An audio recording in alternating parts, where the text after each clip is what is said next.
Terrific eye. Terrific teeth. Oh! Whoa. Come on. Terrific eye. No.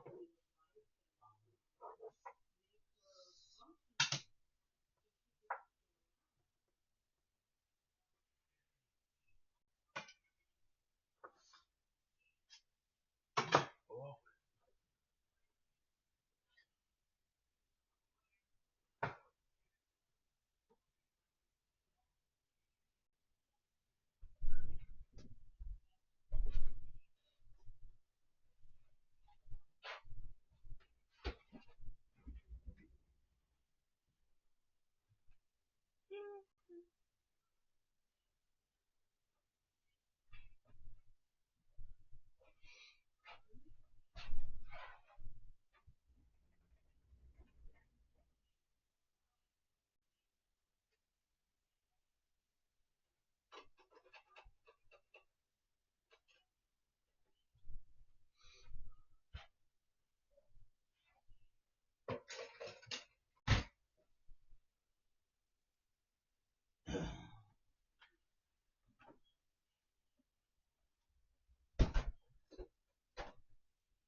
Well,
Make long story short, too late.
my drink.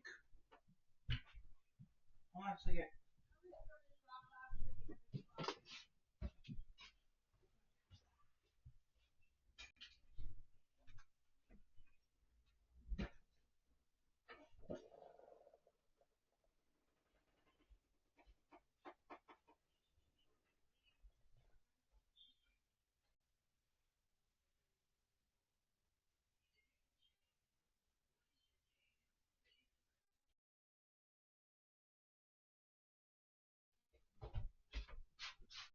Let's do it.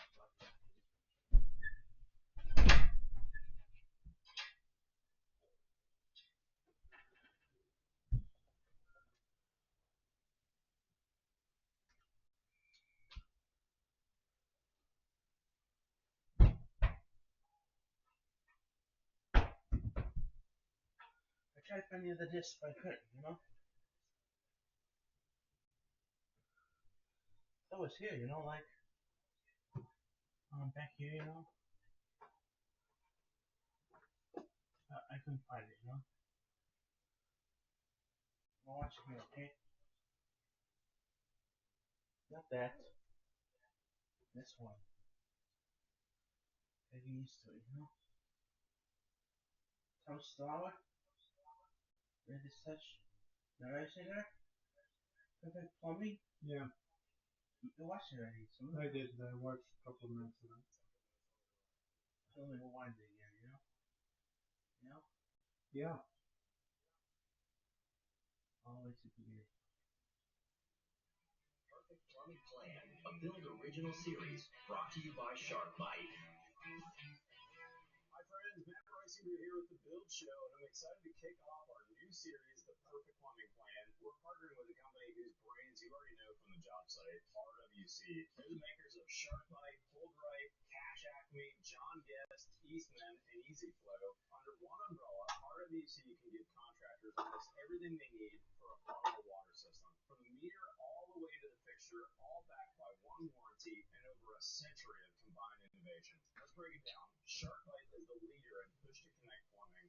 They also manufacture PEX A and PEX B pipe, along with all the methods pros use today: expansion, crimp, clamp, and soon press fittings. And because they engineer the full ecosystem, the components work together cleanly and reliably. Now, HoldRite is all about solving job site challenges. They're the industry leader in pipe supports, acoustic and vibration control solutions, fixture outlet boxes, fire stop sleeves, drain waste vent testing systems, and water heater accessories. Now, Cash Acme has been making control valves since 1912, over a century of engineering behind the products that protect our systems. They're the leader in water heater T&P valves, and they provide pressure reducing valves, thermostatic mixing valves, and heating valves we depend on every day in residential and commercial work. John Guest is the world leader in plastic fittings, tubing, and fluid control products. If you use modern tubing systems, chances are you've touched John Guest quality. Eastman has been around since 1955, and they're a leader in water supply lines, gas connectors, and water heater accessories, all the small but mission-critical components that keep a plumbing system reliable. And finally, EasyFlow, serving the industry since 1979,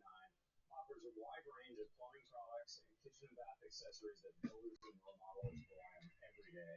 And that's why the Perfect Plumbing Plan is built around these brands. I'm Matt Reisinger, and I'll see you in this series. Let's build smarter and let's build better. Let's get going. All right, friends, we're back for the final installment of the Perfect Plumbing Plan. And speaking of planning, you need to plan correctly by doing what, Ross, before you start?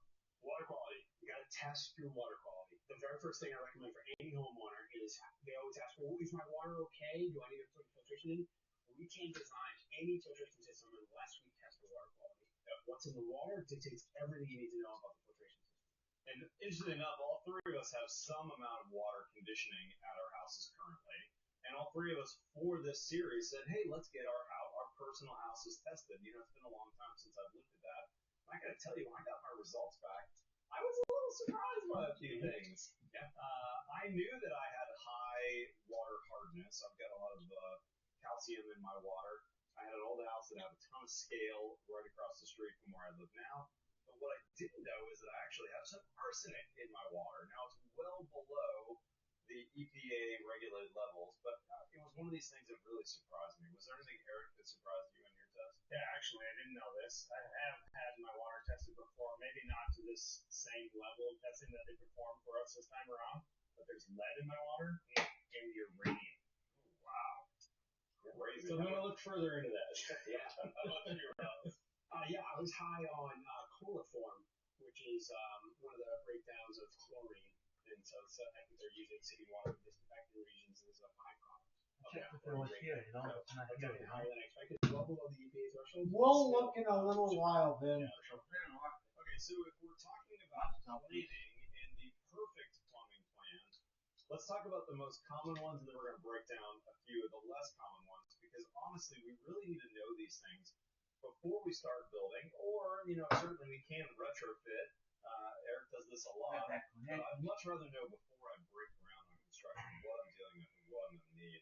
That way I can budget correctly and also frankly make room for it, especially on my houses that are slab on grade where I don't have a giant basement to put a mechanical room of any size in. So Ross, first break us down on sediment. This is a really common issue throughout the whole U.S. Yeah, so if you're on city water or well water, you could have a lot of that. Shower cartridge, you get a lot of debris inside that, right? And so what we see a lot of times with city water, especially in old cities like Boston, what happens is they repair the main. When they repair the main, a lot of the debris goes downstream. And so if you're one of the houses downstream of where that repair was done, there could be a lot of like iron flakes and deposits off the old steel piping that they have, and so that's obviously a nuisance, because what it ends up doing is it ends up getting jammed inside one of your valves. And that's actually this photo you're showing right here. That looks like serious amounts of sediment. That's right. So this is on city water, and you could have the same thing on well water, by the way, right? Well water, you could be pulling up sediment from the well, but in this one it was city water, and it was down the Cape, and they had so much debris in the line, we were like, you've got to put in a sediment filter. And on this one, sediment filter is there to catch it, and we went with one of the clear plastic films. You can actually see it's a visual representation of what's actually being collected. And we actually installed this as a backflush system. And so what that means is that if you think about the cartridge you see in the photo here, the water goes in around the outside of that cartridge. It goes through the screen and then comes out the inner pipe to continue on its path. But every once in a while, depending on how you set the timer, it does a backflush. So what it does, it opens the valve and it flushes all of that debris down the drain. And so it's basically like a self-cleaning filter. And so it's a great way to do it, especially for this type of project where they're using a lot of water, and they were repairing the street a lot with the water main. And so we had a lot of issues, and of course this is one way that we solved that. I mean, that could happen to anybody, frankly. And here's a story from my personal house under construction. I put a much more basic filter in on mine, but it's one of the first things in my water right after my incoming water comes into the house. And when I moved in, I did my landscaping after. The landscapers hit my main line into the house. They fixed it without telling me.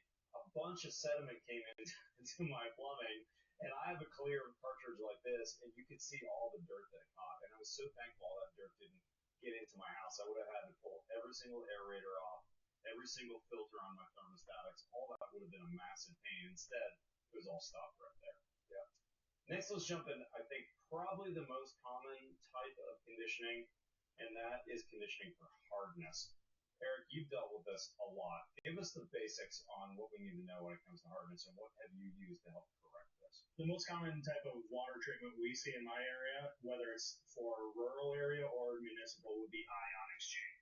So softening water, we're using like a brine system, typical water softener, and then we're removing minerals like calcium and magnesium. Those are the two main minerals that make water hard and can affect our plumbing and appliances. And just to review quickly how those work, you actually have a photo of one of those. I think this happens to be Chandler that I've used as well. But you've got this resin tank that the water comes into, and the resin is actually what's pulling that calcium out. Is that right? It is, and it's using a brine solution, so we're using softer salt. Washing the calcium magnesium that's being captured by that resin inside of the softer filter itself. Russ, I think a common misconception about these systems is that you're going to get salty water in your house. What do you tell people when they ask that? No, all it is think about just swapping. It's saying, hey, I'm going to take calcium and magnesium and those types of minerals out of the water, and I'm going to replace it either with sodium chloride, which is like table salt, or I'm going to replace it with potassium chloride, right? So in either case, you're just going to swap. So you're trading that hardness for a little bit of salt. You're not going to have any noticeable difference in the salt level in your water. Yeah. It's going to be totally fine. Yeah. Hey friends, Matt Reisinger here with the Build Show. You know, as a builder, I depend on products that show up on time and perform the way they should.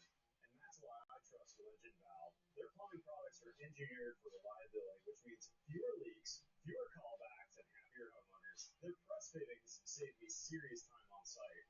No flames, no waiting for joints to cool, just crimp and go.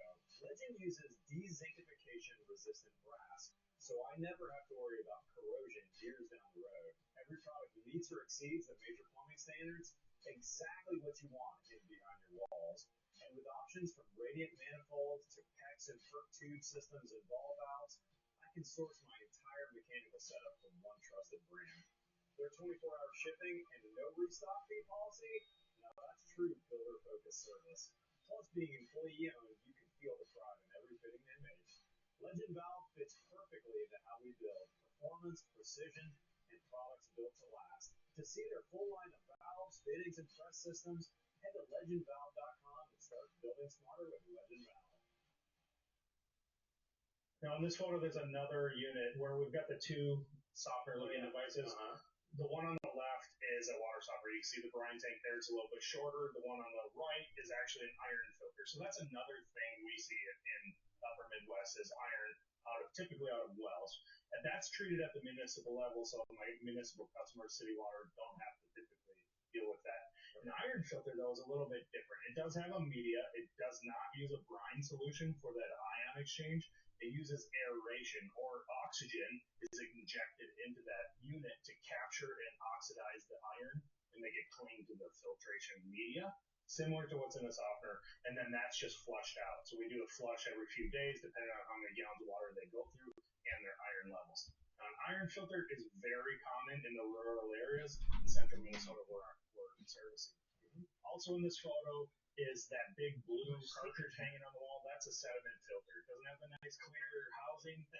It's super robust and effective, though. And it's a very low cost, super effective media cartridge inside of it. Less than $20. The size that we're using there, the 20-inch, and in a lot of cases can get even a year's worth of service out of that before we have to change it.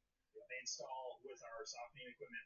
Every single system is going to get a sediment filter on it. It's going to lengthen the life and the production life of that softening system. It's really your first line of defense, right? It is. That sediment out of the system, and then you can soften, you can treat the iron and everything like that. Back to the water quality testing. Once you test, if you have over 120 ppm in terms of hardness, you know you have too much water hardness, right? You have too much calcium and minerals and magnesium in your water. And also, same with iron, right? You can do that water quality test, get your iron tested, so you know if you have iron. I want to make a real quick fine point on the iron filtration and the ion exchange softening systems. Softeners don't remove iron, not effectively and not at a real reasonable amount. If there's trace amounts that which you find in a water test, and oftentimes there are, but very low amounts, a softener can take care of that, but that's not what it's made to do. I say that because my customers ask me all the time, well, how come I need this iron filter? I've never had one before. Well, you've always had the iron, and that's what stained your sidewalk. That's what stained your fiberglass bathtub, something like that, right? Or your sink or your toilet. Yep. And then back to the sediment real fast. Another place you see sediment a lot, or at least I do as a plumbing contractor, is in toilet tanks. So it's a great place to just say, hey, I want to take a look around your plumbing. I want to look and see if I see any calcium staining and build up around the valves, the fittings, the plumbing. But also, I take the lid off the tank and I look and I put my finger down there. I can feel this real fine silt, and that's often what it is. It's being brought up in the piping system, typically in a well, but we also see it in regular piping systems coming from the city. That's wild. So that combo of having a sediment filter and some type of softener is a great way to go. There's a lot of different manufacturers out there. I have a slightly different system at my house. Mine is from Nuvo H2O, and mine is a citric acid-based cartridge, which I believe changes the pH of the water. Did I say that right? Yeah, so it changes the pH, taking those mineral molecules and not making them as sticky. It doesn't allow them to stick to the piping surfaces, faucets, stuff like that. And by the way, my water is considered moderately hard. when you get to the really hard, very hard and hard, you really need to think about a salt-based system. We put the drop system in from Chandler on the house recently and have had good success. It also has some pretty neat integration for leak detection as well. So let's move on. I want to talk about carbon filtration. And Ross, I have zero understanding on this side. This is not something I've done before. What are we looking at and what are we trying to accomplish with a carbon system? Yeah, so carbon filters are very similar to sediment filters. However, if you think back to like the old days of a Brita filter, where you put water in the reservoir and it goes through that carbon block, like those flakes, they call it granular activated carbon or GAC. Okay. That it's like charcoal and it's carbon, and what it does is it does a really good job with bonding with different chemicals. So carbon wants to react with things, it wants to bind with things, so that carbon filter is exactly that. So if you have high VOCs, right, and high chemicals in your water, a carbon filter is going to be great for you. I'm curious, what's the change cycle on that? Does that carbon get clogged quickly and every 3 months you're changing those filters, or is it more like a 6-month change out? Yeah, so it depends on how the carbon block is sized and how much water are you actually putting through it and what that water quality is, right? So if you're not using a lot of water and it's sized right, you can get a year's worth of time out of that, right? Sometimes 2 years, but sometimes not, right? If you're using a lot of water and it's sized really, really small, it's going to bind up really fast. You have really high pressure drops. The one thing I want to stress with all of these filters is making sure that they're sized appropriately, because if you size them too small, you don't have enough surface area, the pressure drop is going to be so high. So the water's going to try to go through these really, really small holes. It can't. Your pressure drop is going to be massive. And what happens is you turn the shower on, you get like a little dribble of water coming out through the shower head, right? Because your pressure is just too restricted, right? So it's important. I think it's worth noting when you talk about sizing filtration systems, it's not the pipe size that we're connecting them to. We're not matching like, hey, I have a 3/4 inch pipe in my house. I just need to buy a filter that is 3/4 inch. That's not what we're talking about. We size these systems, whether it's a softener or carbon filter, or any type of system like that, based on how many gallons a minute we need to flow through it, and at what pressures, and whether or not it's going to be connected to things like hot water or cold water, because in some cases you can have both, or whether it's a drinking water filter, curative use, that kind of stuff. So sizing is a technical part of it, but if you're into doing this on the DIY scale or you're professional, you can find the information from the manufacturer that's going to guide you through that, or you can find representatives that are going to help you do that. Yeah. Or somebody like Ross. Yeah, we got to size it. But look at the photo here, right? Look at the size of those sediment filters. Look how big they are, right? And look at the size of the carbon filter. Like, look how big it is, right? So, like, when you go with a bigger filter, you're increasing the surface area, you're increasing the contact time, you're allowing that water to go through more passageways and that filter to do its job, which is to filter out the contaminants in that water and pass along. So you get long life on those filters, and you don't have to change them frequently.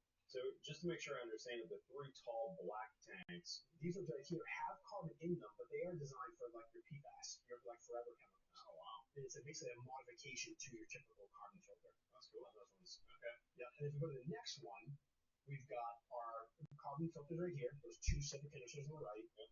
We've got our PFAS forever chemical, Those black are 4 black ones. We have the silver one over here. That's our UV. Oh, the little thin silver tube has a light bulb of UV light in it. That's right. And what are you doing with the UV light? Yeah, so ultraviolet light and UVC is their thing, or UVGI, which is germicidal disinfection, right? That bulb is there at the proper concentration and wavelength to basically neutralize bacteria and viruses. So what's happening is the water is going across that inside that stainless steel canister where there's the light bulb that's shining that UV light, and what it's doing is it has enough contact time, enough dosage to be able to basically effectively zap and kill DNA and RNA and other things within bacteria and viruses, so it breaks it down. Wow. It's actually, you don't want to look at the light, right? It's harmful to organic matter, but it's really great if you do have any risk of bacteria like E. coli or those kind of things, or anything related to viruses. That's pretty wild. Before we move on, I want to ask you a question that I've heard you talk about a bunch, and I haven't dealt with this, but it sounds like this is common for you. The rotten egg smell. Yeah, what's going on with that in water? It's a breakdown of bacteria. It's hydrogen sulfide. You can remove that a couple different ways. The most common introduction of that into like why and how you realize you have it is through heating water, right? And so we see that with anode rods all the time. It's a reaction. It starts to grow. It starts to smell really terrible. Usually find it on the hot side. It can actually be on the cold side too, and you can remove that with filtration. But it's very common with well water systems. The reason why it's not necessarily as prevalent with municipal systems because they're treating with chemicals like chlorine that's going to kill the bacteria unless it's resistant to it. Typical. Let's take a minute to talk about anode rods while we're on that topic. Then we're going to come back because I still have one or two more that I want to ask about filtration. But Russ, this picture of these anode rods, walk us through this. Yeah, so every glass-lined steel water heater tank has an anode rod, Which is most tanks, right? which is most tanks in America, right? And Carbon steel, non-stainless. Yep, non-stainless steel. Yeah, Correct. Yep. Any carbon steel, it's glass line, is going to have an anode rod, and that anode rod is something that people forget to check and change. Yep. Right? And depending on how much water you use, the stored tank temperature inside that tank, and the water quality, you're going to see that anode rod degrade. And the thing is, it's sacrificial. It's supposed to degrade. Right?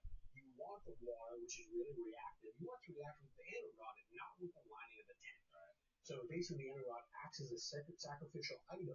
And the problem is that once that thing has been fully spent and fully sacrificed, then the water has no other choice. It's going to start to go after your tank. Yeah. And so if people were more kind of on top of this, they would know to have these checked, usually every couple of years, and then you can figure out at what rate you need to exchange that. This one in particular, this picture, you can see it had not been replaced, this one on the left, in a very long time. And then all that's left is that little thin wire. It actually started eating away at the fittings Oh my god. on the threads. Look at that. The threads are literally being corroded from the water. Oh my gosh, that's crazy. Crazy. So change your inner rod. Yeah. So then, if you want to do a more long-lasting anode rod, what are our options out there, Eric?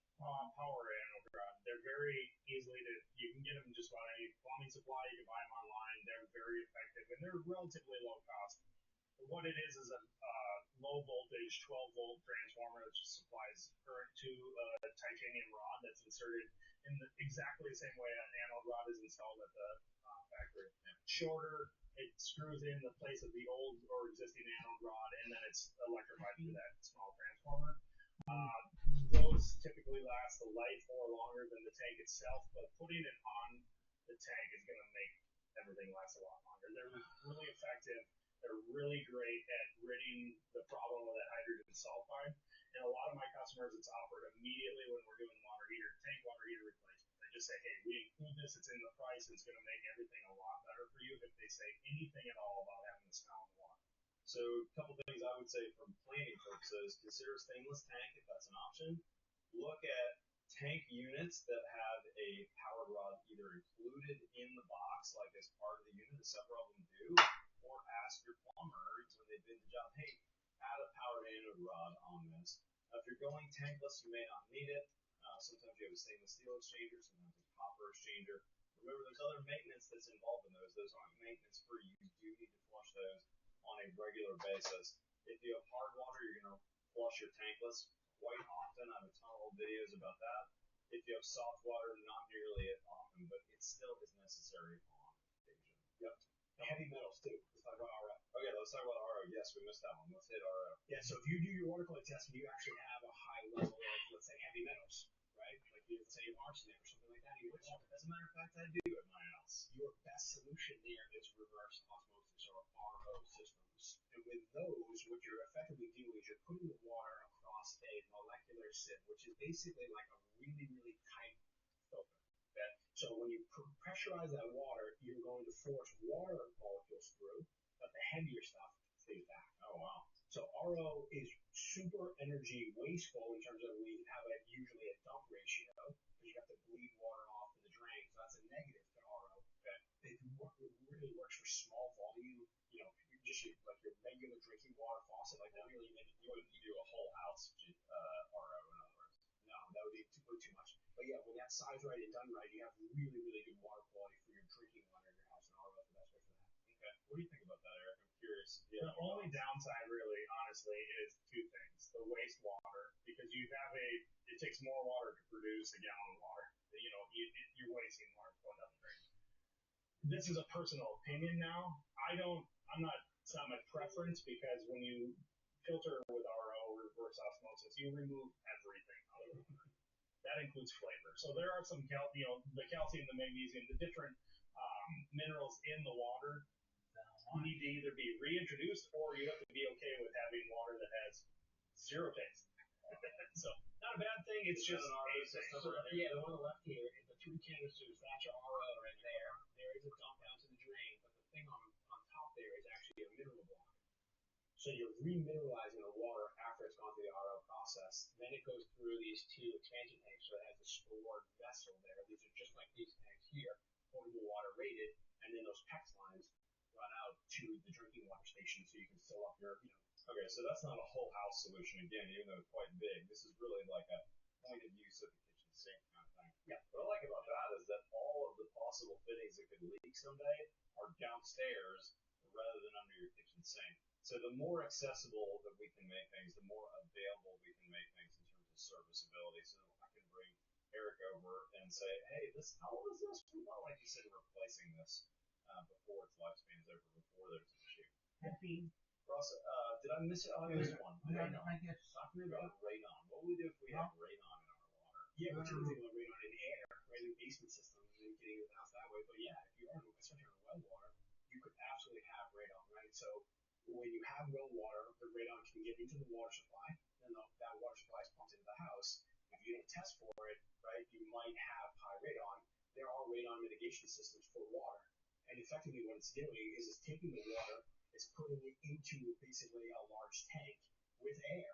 And the air is going to basically blow the radon out of the water, so it basically becomes out of suspension and basically discharges out through the roof, just like a radon mitigation system for the basement. And then that water then is now radon free and then can be introduced to the house. That's wild. Yeah, it's crazy. It is crazy. Yeah. We are coming to the end of our time on the Perfect Plumbing Plan. I'd actually like for you, Ross, since you're the engineer here, you're the guy who does the planning all day, every day. Yeah, give us a series wrap up. We've had 6 episodes now. We've talked a lot about the Perfect Plumbing Plan. Yeah. On a high level, what's your big takeaways for people watching us to plan a good system? All right, well, that's a lot. But the high level things for me to, just major takeaways. First thing is talking about the pipe volume, right? We want to reduce the amount of water we can get the pipe sizes smaller, and we can reduce the length, right, to these fixtures. That's going to do us really, really well, right, for reducing water. So the convenience factor. So that hot water rectangle, let's reduce that like we talked about in the previous episode. As we're planning the construction and we're thinking about that design with the architect, let's try to get that plumbing rectangle as small as possible. That's right. But then once we've got that, let's plan the pipe layout.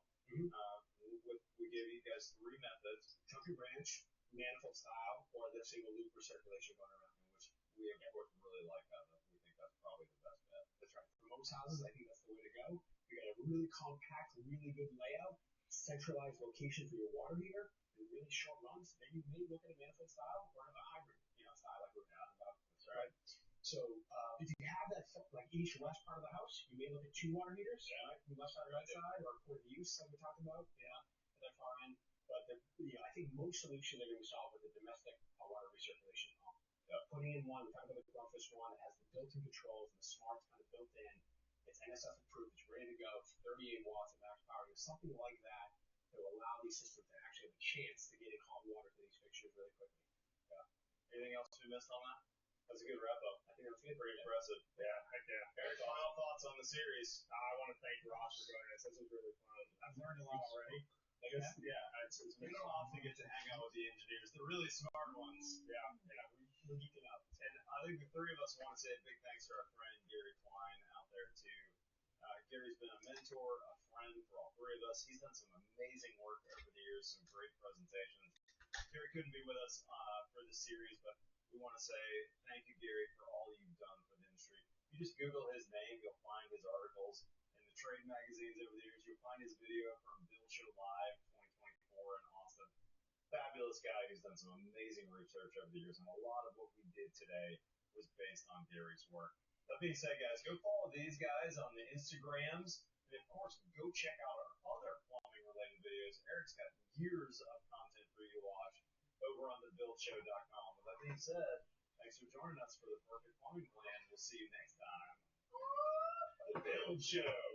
Perfect Plumbing Plan, a Build original series brought to you by SharkBite.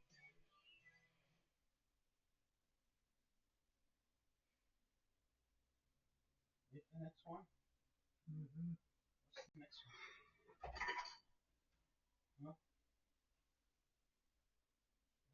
Huh? Buildings. No. No.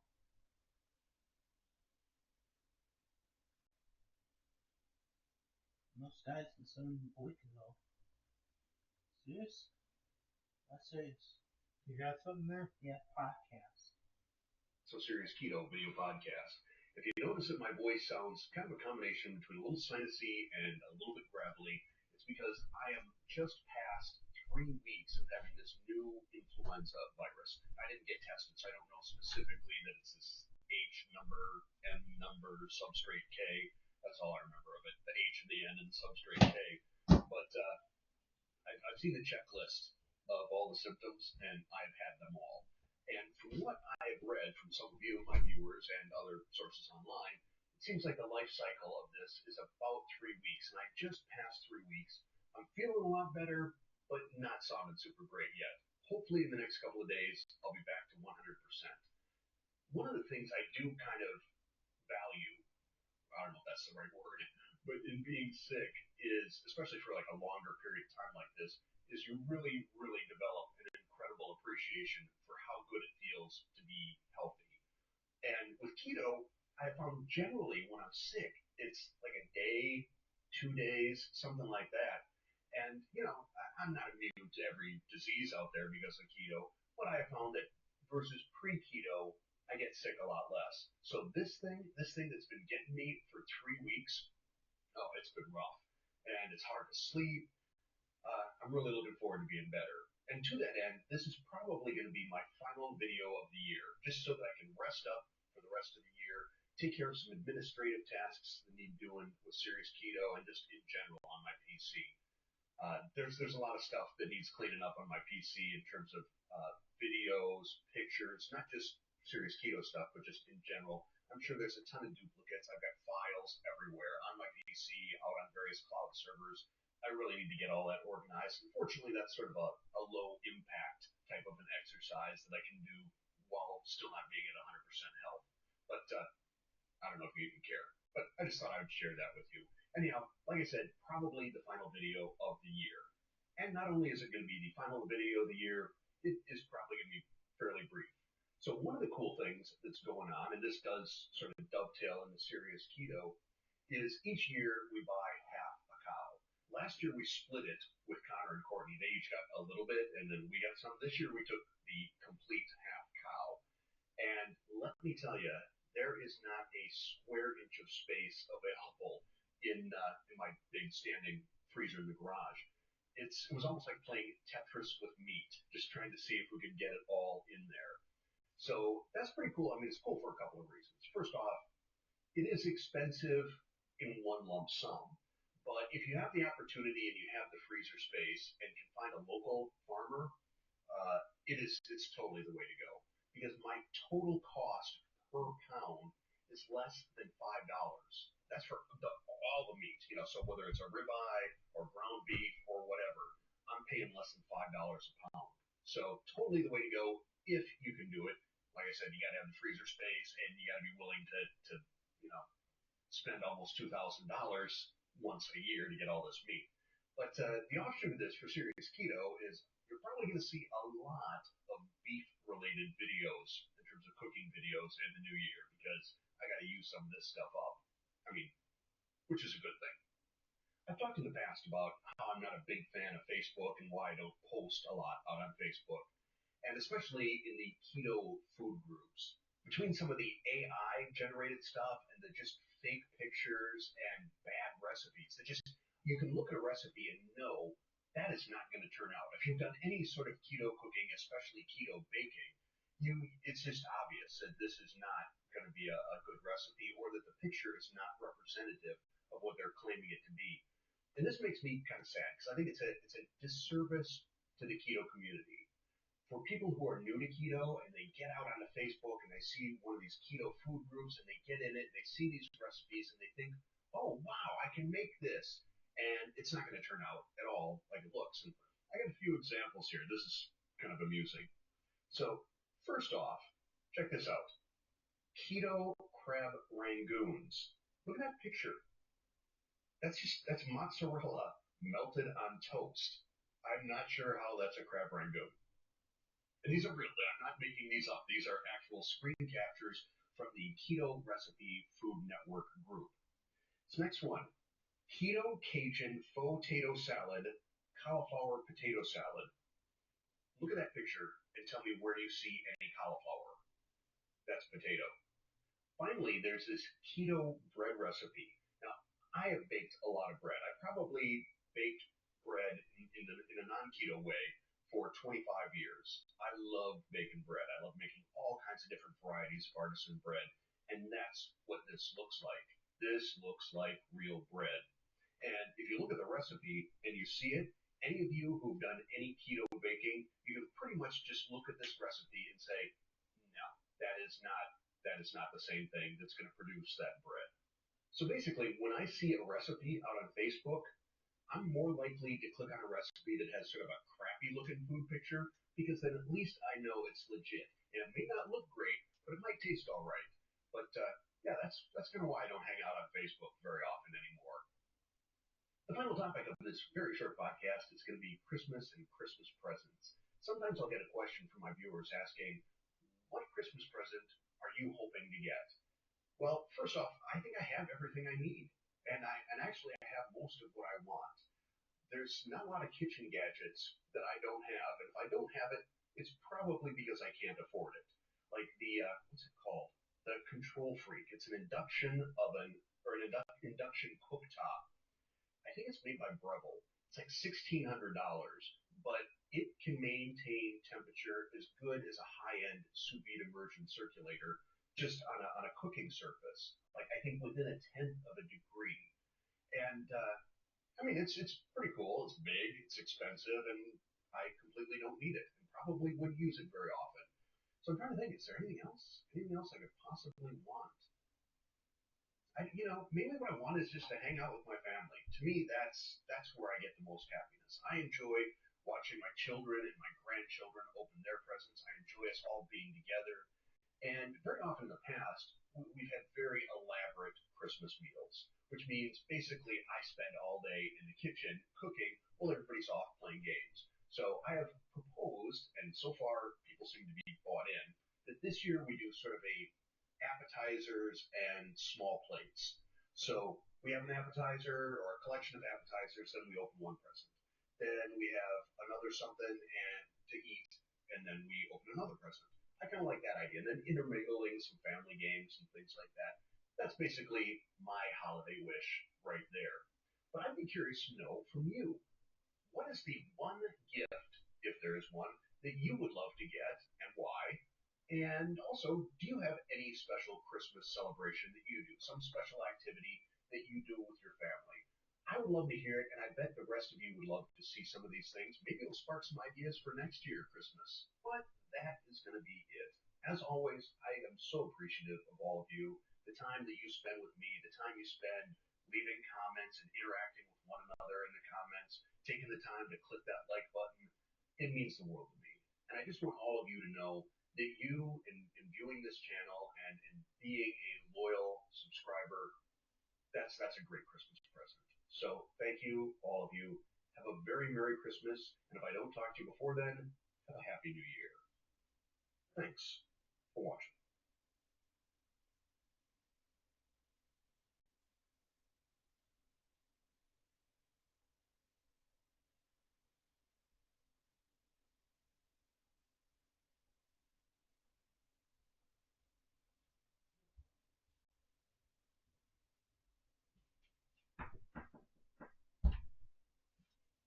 So ready? Huh? Yeah, it's short. What do you say? He's getting over whatever the new variant of flu is for the last 3 weeks. So that's why he hasn't been recording. And this was just a short one. You will repeat? What? Your emphasis? No, that's something my ex to do with you.